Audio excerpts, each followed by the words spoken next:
I feel an odd amount of sympathy for Alexei Pajitnov.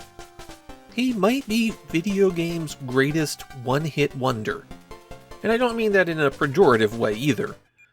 The very first game he had published is a strong contender for the greatest video game of all time. And it's one of the few times we can say that a game is effectively entirely the designer's. Pretty much every other titan of video games was building off existing concepts.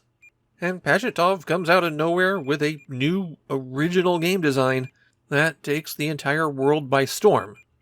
Even if you were the greatest video game designer in history, working with a team of great designers, you would struggle to follow that up.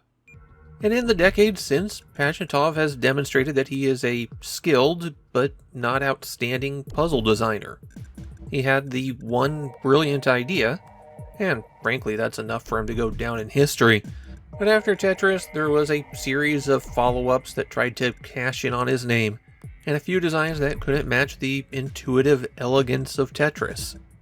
What do you do when the first thing you make is the best thing you'll ever make? Hatris is one of those games that was created to just use Pajitnov's name.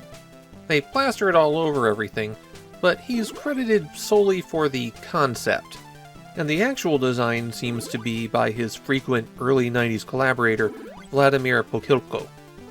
Pokhilko's probably best known for some truly awful actions at the end of his life, and since those are way beyond the scope of this video, and really depressing to get into, we're just gonna move on.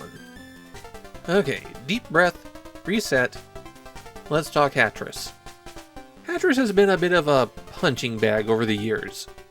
It's the kind of game that's easy to mock. Oh look, the follow-up to Tetris has you drop hats on people.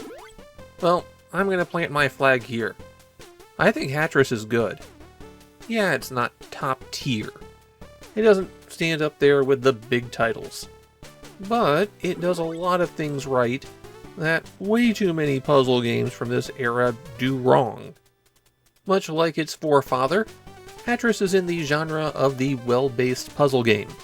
That is to say, a puzzle game about throwing things down a well, making piles of them, removing them from the playfield somehow, and losing if the pile reaches the top. I cannot count the number of games released in the late 80s and early 90s that did this. Before you start a game of Hatris, you can select the stage and store.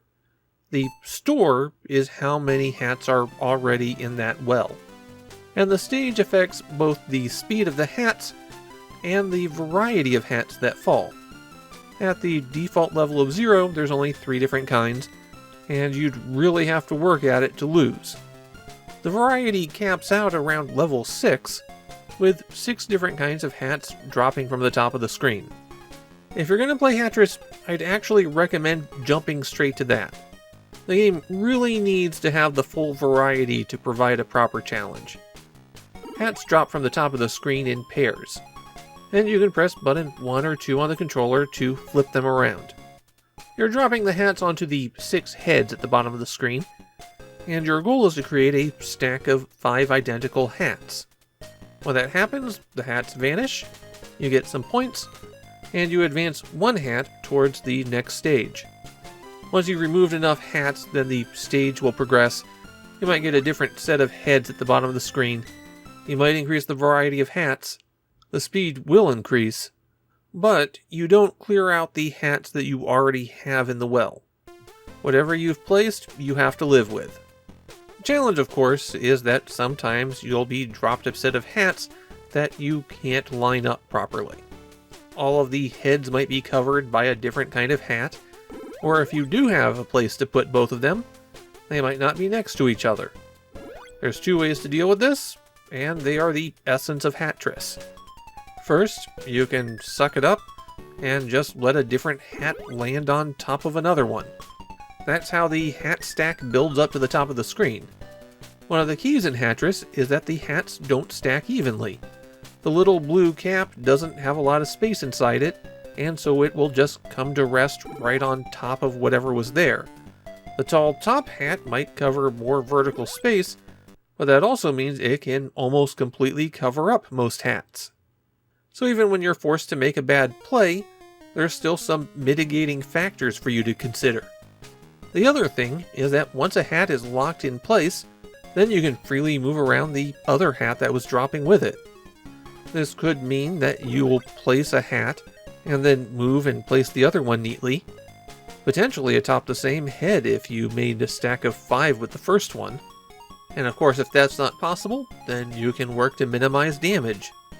Put those two factors together, and you've got something that actually has a bit of strategy behind it, even though it looks a lot simpler than it is. There are also flames that drop from the top of the screen. The red flames will destroy whatever set of hats is on top at the moment. If you've got 4, then it'll destroy all 4 of them. So this one's really useful when you've got 1 or 2 covering up something else. The blue flame will burn the entire stack of hats on top of the head. That'll clear out the entire column for you.